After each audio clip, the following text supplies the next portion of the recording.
You get pushed into 2030 for 10 minutes and you get one Google search. What you looking for? 2024 March Madness Bracket. Warren Buffett has a standing $1 billion offer to whoever gets a perfect bracket. Lottery numbers 2023. Reddit. You go back in time to 2023. What would you do? Big oily it's. Biggest lottery winners 2023 and the numbers fourth drawing just before them. Am I pregnant? Looking up obituaries for terrible public figures. CEOs, politicians, hate group leaders, etc. The Nupon return anonymously, creating a widely announced death note scenario where one of the tracked individuals has their death announced a day in advance for their heinous behavior.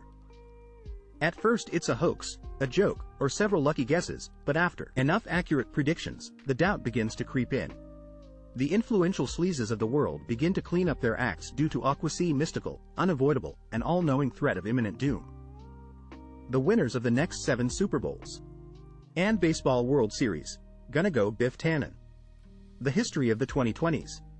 How do I use the shells? 10 minutes for one Google search. I will search why the internet is so slow. The loudest voice in the room is usually the dumbest. What an example of this you have seen. Finding out everyone on the internet is suddenly an expert in the operation, design, and recovery of deep submergence vehicles has certainly been an eye-opener. You know the weirdos that show up at town hall meetings? Those voices. Edit. Thank you for the love. I work loss prevention. I arrested a guy once, who when he was searched by police and had his meth taken, shouted, "Give me back my crystal meth." At the top of his lungs, so probably that. Every class in every public school ever. Edit. For everyone saying, the teachers speak the most, they are rarely loudest. Edit. Dear Reddit, I never thought that this would happen to me. For those of you who didn't read Penthouse magazine forums in the 70s, that comment is probably lost on you. I'm amazed that I've been here for a few years and got this many upvotes for this comment. And #X200B. I'm sure that there have been a number of studies around this. I recall reading about one some years ago that I haven't been able to find. The basic premise is that small groups were set up in a controlled situation and given the task of coming up with some kind of a business plan. They had people observe the interactions and identify who they thought were leaders, and inevitably it was the people that spoke first and or loudest that were perceived as leaders who helped guide the team to a correct solution to this fairly subjective problem. The twist was that the study was also replicated with the groups given the task to solve a mathematical problem. Again, the loud ones were perceived as the ones who led the group to the right answer, even though in this case the answer was often objectively incorrect. Having worked in the business world for many years, I can say that I've seen many people who are in positions of leadership, management solely because they were loud, assertive and confident, despite being wrong. Ever been to a family dinner? Or, along similar lines, he who laughs last laughs best. But he may get a reputation for being a little slow on the uptake. My ex-husband. We couldn't discuss anything. His answer to every problem was just to scream over me until he got his way. Marjorie Taylor Greene. What are the most positive things happening in the world right now that people don't think of? Coral reefs are being grown back at higher temperatures and scientists at MIT have figured out a reliable and cheap way to desalinate water. Edit. Thanks for all the responses. I am at the hospital with my mother this day, which really turned on me. For the first time in decades there have been Iberian lynx sightings in the region of Madrid. 2 sightings in the last week, huge news as this species is among the most endangered animals in the world. It's so easy to repopulate the earth of rare plants now through tissue culture. 2 years ago Brazil was freaking out trying to keep their last remaining Spiritus sancti plants to themselves, and today, anyone can have them in their house and there is no market for poachers. More people than ever before have access to clean drinking water and basic sanitation, which is saving thousands of lives. A few global public health things. We have made tremendous progress on ending the AIDS epidemic in the last 40 years. The percentage of adults that smoke cigarettes is lower than it has been historically. We went from like 800,000 cases of guinea worm in the world in the late 80s to 12 in 2022. Pandas are no longer an endangered species. A malaria vaccine has been developed and is currently undergoing human trials. This could save hundreds of thousands of lives a year, many of them children. The US has more trees now than it did 100 years ago. More young women and girls in less developed countries are in primary and secondary education than ever before. More people worldwide are vaccinated than ever before, and a number of malaria vaccines are currently showing pretty positive results since 1990. the number of people living in extreme poverty has more than halved, from 2 billion to around 700 million. The rate of infant mortality is consistently declining year on year. Lots still wrong with the world. Lots of things that have gotten worse. But these are significant improvements that shouldn't be understated. Constant and unrelenting negativity breeds passiveness. Knowing what we've done well helps us to understand what we're capable of, and allows us to tackle the problems in a more pragmatic and effective manner. Teen pregnancy is way down. Gutmacher.org/graphics/heading down opening parenthesis graph closing parenthesis dash rev.png. I don't have the genetic cancer gene that killed half my family, including my dad. It's life-changing for me. Smiley face edit. Whoa, this blew up. Thank you for all the kind messages and the awards. It were some stressful years, with getting checked every 6 months. Especially the last half year was intense, so you guys are making me cry of happiness. Heart. My foster daughter told me she loved me. I got a raise a few weeks back. Edit. Kinda shocked this gained traction, but all the love is much appreciated. What screams, poorly educated. Having pride in not knowing something.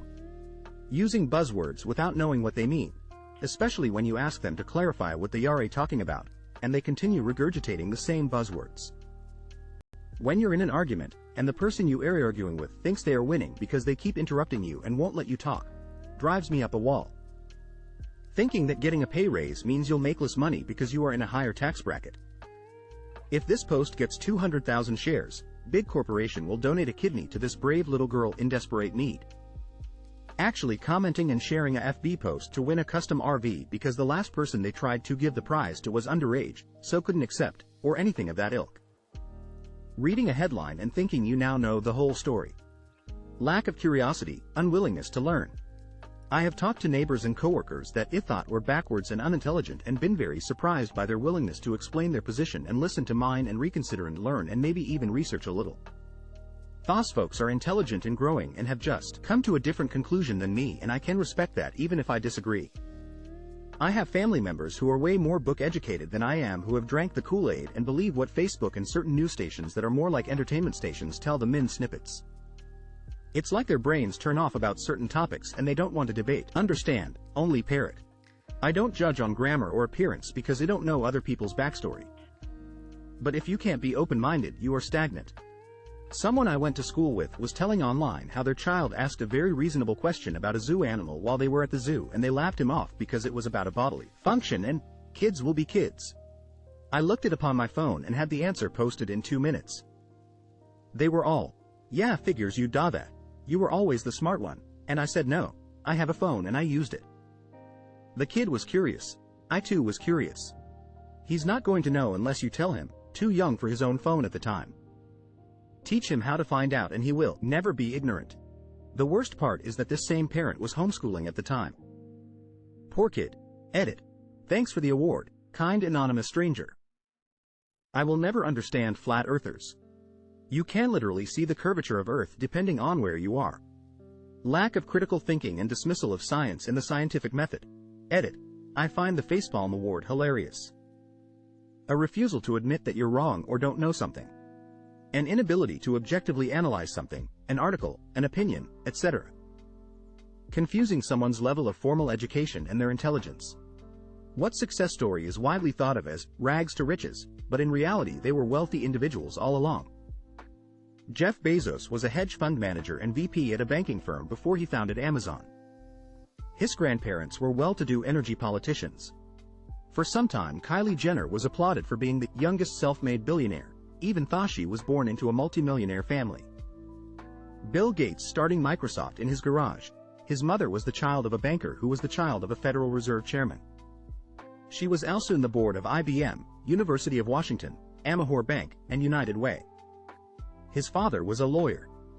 Every young person that the news always puts articles out about who are like, this is how I managed to buy a home at 22. They're rich. That's always the answer. They work a 9-5 and they save 50 euros a week. Their parents left them 100,000 euros and they don't order takeaways. If we can do it, so can you. Edit. I'm loving reading the stories of how some of you were able to actually pull this off on your own. It's nice to see there are success stories. Guy the first used to work with was one of those types who always bragged how he saved and you could do the same as me and stop whining about being poor. He always skipped that part about his dad being a very successful businessman who gave him a job and a free house as soon as he was an adult. Now, on the flip side, I worked with an 18-year-old kid who asked if he could borrow one of my servers to host a little website he was playing with. He was a good worker, always asking good questions and learned fast. Sure kid, knock yourself out. He worked really hard on it too. 5 years later that site was one of the biggest on the internet and he's worth millions. Last time I googled, Hiva was retired and spending most of his life traveling around. I won't dox him by saying his name, but it's a review site. Kid Rock. Cinderella. She never lost her wealth technically. She was already a high-class lady and was never poor.